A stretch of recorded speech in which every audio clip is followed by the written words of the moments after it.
Op je cel wonen in 2050 kan echt niet meer.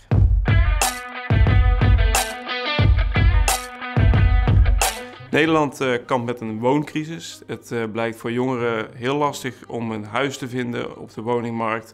Ze blijven steeds langer thuis wonen. En we merken ook dat ouderen steeds langer in huizen blijven wonen die misschien te groot zijn of misschien ook niet meer passend zijn voor waar ze eigenlijk op dat moment behoefte aan hebben. Maar als we naar die crisis kijken, zoals die eigenlijk in de media ook benoemd wordt, hoe komt het eigenlijk dat we te maken hebben met een crisis en hebben we eigenlijk wel te maken met een crisis? Als we kijken waar die wooncrisis of het fenomeen van de wooncrisis zoals dat wordt geportretteerd, als we gaan kijken waar dat op gebaseerd is, dan blijkt dat de overheid rekent met het feit dat we in Nederland 8,4 miljoen huishoudens hebben en 7,8 miljoen huizen. Deze 600.000 mensen of huishoudens die dus eigenlijk niet in deze cijfers zijn meegenomen, die wonen in een, wat ze dan noemen, een gedeelde woonoplossing of een bijzondere woonvorm. En voor die 600.000 mensen wordt eigenlijk aangenomen dat deze mensen op zoek zijn naar een zelfstandige eigen woning. En deze aanname van een zelfstandige eigen woning, die is dusdanig fundamenteel. Als we kijken naar hoe de afgelopen 50 jaar woningen zijn ontwikkeld in Nederland, dan blijkt dat we de afgelopen 50 jaar met name hebben ontwikkeld of gebouwd voor de type eensgezinswoning waar eigenlijk in deze cijfers ook grotendeels aan wordt gerefereerd. Maar als we kijken naar de huidige maatschappij en de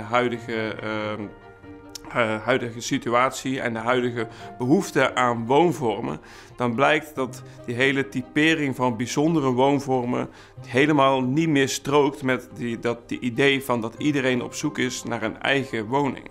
Als we dan kijken waar we het over hebben op dit moment, dan moeten we eigenlijk teruggaan naar hoe er sinds de Tweede Wereldoorlog in Nederland nagedacht is en ontwikkeld is als het gaat om woningbouw.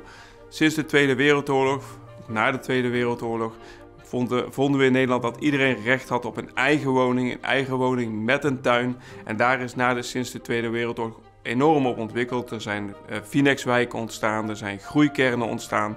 En in deze wijken zijn 5 miljoen eengezinswoningen ontwikkeld en gebouwd. En die zijn er ook op dit moment. Maar in 2,3 daarvan wonen nu geen gezinnen. Vaak wonen daar alleenstaanden in. En als we dat verder onder de loep nemen, dan kunnen we zien dat daar misschien wel een enorme uitdaging ligt of een crux ligt als het gaat om het aanpakken van die wooncrisis. Want niet alleen het type woning, type eengezinswoning, zegt iets over hoe we nadenken over wonen of over de wooncrisis. Maar ook als we simpelweg kijken naar het vloeroppervlak of de woonoppervlak wat mensen op dit moment hebben, dan is dat sinds de Tweede Wereldoorlog verdubbeld. En zelfs onder alleenstaanden is dat verviervoudigd.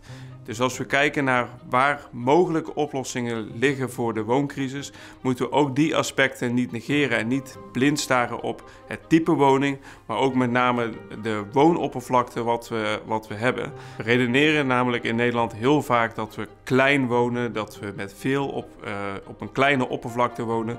Maar ten opzichte van de omringende landen heeft Nederland bij far het grootste woonoppervlak ten opzichte van bijvoorbeeld Duitsland en België. In Nederland is het gemiddelde woonoppervlak 53 vierkante meter per persoon. En dat is 10 tot 20% meer dan een Belg of een Duitser bijvoorbeeld heeft. Deze aspecten die nodigen ons eigenlijk uit om kritischer na te denken over het fenomeen wooncrisis en of we daadwerkelijk te maken hebben met een wooncrisis. Want wat we voorgeschoteld krijgen als de woningcrisis, of in bredere zin de grotere opgave waar we voor staan, is volgens Rijksbouwmeester Wouter Veldhuis niks anders dan grootschalig achterstallig onderhoud. De ruimtelijke ordening is in de afgelopen tientallen jaren in Nederland een ondergeschoven kindje geworden. 10 jaar geleden zei minister van Wonen Stef Blok zelfs dat Nederland af was en dat het aan de markt was om vanaf dat moment de woningen in Nederland te gaan reguleren. En dat is eigenlijk de basis van het achterstallig onderhoud waar we op dit moment mee te maken hebben. Dus voordat we nadenken over oplossingen, moeten we ook kritisch gaan kijken naar de mechanismen die achter deze woningproblematiek of deze uitdagingen zitten en wat er eigenlijk voor gezorgd heeft dat we op dit moment met deze situatie te maken hebben. We hebben in Nederland de woningontwikkeling de afgelopen tientallen jaren met name dus overgelaten aan de markt. We praten ook over een woningmarkt. Er is een tekort op de woningmarkt. Het is lastig om een huis te vinden op de woningmarkt. Maar daar zit wel een fundamenteel aspect van het probleem en het idee van volkshuisvesting of de maatschappelijke opgave die we hebben als het gaat om wonen. Dus we hebben ruimte zat in de stad. Tegelijkertijd moeten we zuinig en zorgvuldig met die ruimte omgaan, want niet alles kan overal. Want naast woningen moeten we ook goed nadenken over voorzieningen die bij woningen komen kijken, zoals scholen, ruimte voor werken, publieke voorzieningen, openbare voorzieningen, winkels, dat soort aspecten. Dus we kunnen niet alleen blind focussen, ons blind staren op het bouwen van woningen. Het ontbreekt in Nederland aan een visie op de lange termijn. Een verbindend, aansprekend verhaal over in wat voor land we in de toekomst in Nederland samen willen wonen en leven. Het ontbreekt volgens hoogleraar Peter Pelzer in Nederland aan verbindingskracht en aan voorstellingsvermogen over het Nederland waarin we in de toekomst samen willen wonen en willen leven. En daarmee is de discussie vernauwd tot een discussie over bouwen, bouwen, bouwen en waar we in Nederland die woningen willen bouwen, in plaats van het Nederland waarin we in de toekomst samen willen wonen. Vaak wordt de toekomst als een gegeven gepresenteerd. Maar hoewel we zeker weten, tussen aanhalingstekens, dat we te maken hebben met een vergrijzing, hanteert de overheid bijvoorbeeld al een bandbreedte van 2,5 miljoen huishoudens tot 2050. En 2,5 miljoen huishoudens zijn ook 2,5 miljoen woningen. En dan hebben we het nog niet eens gehad over klimaatverandering, technologische ontwikkelingen, economische ontwikkelingen, geopolitieke ontwikkelingen. En al deze factoren hebben uiteindelijk invloed op de woningen in Nederland en hoe we willen samenleven. We hebben dus een visie nodig voor de lange termijn, maar een visie die gebaseerd is op de veerkracht en het aanpassingsvermogen van de samenleving. We moeten in staat zijn om op al die onzekerheden waar we mee te maken hebben in de toekomst, om daar uiteindelijk ook als het gaat om wonen een antwoord op te vinden en ons daartoe te verhouden. Dus zoals ik al aangaf is met de nadruk op de eensgezinswoningen de focus komen te liggen op het individuele belang in plaats van het collectieve belang. Wat betekent het nou als we toegaan naar een visie die uitgaat van collectiviteit?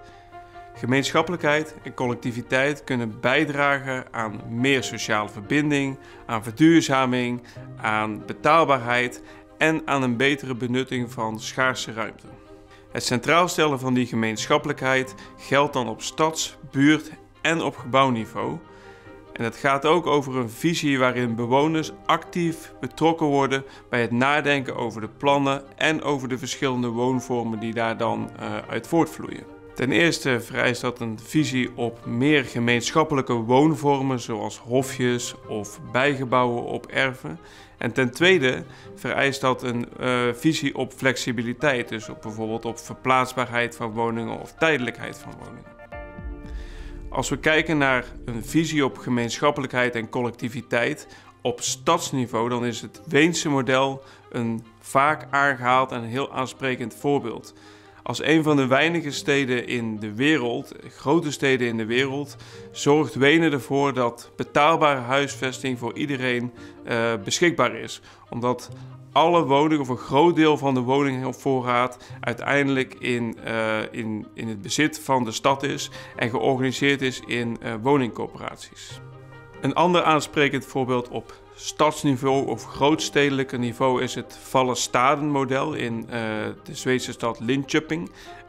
En daar hebben ze een gehele wijk eigenlijk samen met de bewoners ontwikkeld, waarbij de bewoners in het hele planvormingsproces samen met architecten hebben gekeken welke woonvormen nodig zijn, welke voorwaarden daarvoor gelden en welke typologieën. En daar is uiteindelijk een hele wijk ontstaan van betaalbare en toegankelijke en diverse woningen die samen met bewoners ontwikkeld is. Een ander voorbeeld wat dichter bij huis, waar collectiviteit centraal stelt, en dat geldt meer op wijkniveau, is Buurtschap De Veld in Eindhoven. In deze wijk komen in totaal 700 woningen van verschillende typen, zelfbouwers, middenhuur en sociale huur.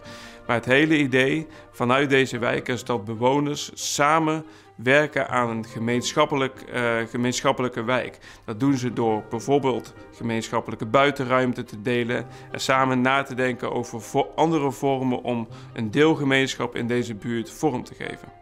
Een ander mooi voorbeeld van gemeenschappelijke woonvormontwikkeling is Ecodorp Boekel.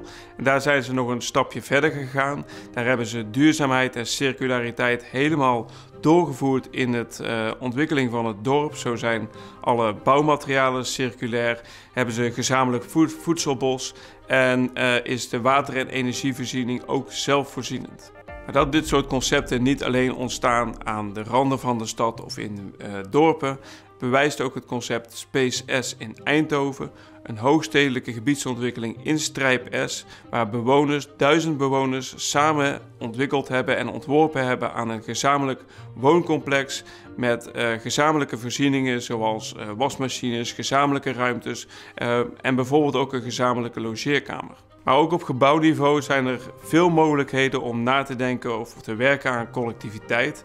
Denk bijvoorbeeld aan het splitsen van bestaande woningen. Op dit moment is het heel lastig voor mensen om woningen te vinden, terwijl er aan de andere kant heel veel ruimte leeg staat. En met woningsplitsing, door bijvoorbeeld in het gebruik, maar zelfs in het kadaster mogelijk te maken, kun je werken aan of kun je het mogelijk maken dat mensen ook in bestaande woningen eigenlijk al kunnen gaan samenwonen, anders dan in gezinsvorm.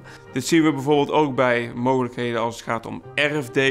In dat geval is het mogelijk om bijvoorbeeld op bestaande erven een extra woning toe te voegen, zoals een mantelzorgwoning. Of denk bijvoorbeeld aan Friends-woningen. Friends concept kent denk ik iedereen wel. Dat maakt het eigenlijk mogelijk dat mensen in toch hun eigen ruimte of een eigen woning hebben en tegelijkertijd gezamenlijke ruimtes delen. Kijkend naar dit soort voorbeelden lijkt de bereidwilligheid er te zijn, maar blijkt beleid en wetgeving vaak in de weg te staan. Laten we daar met z'n allen aan gaan werken.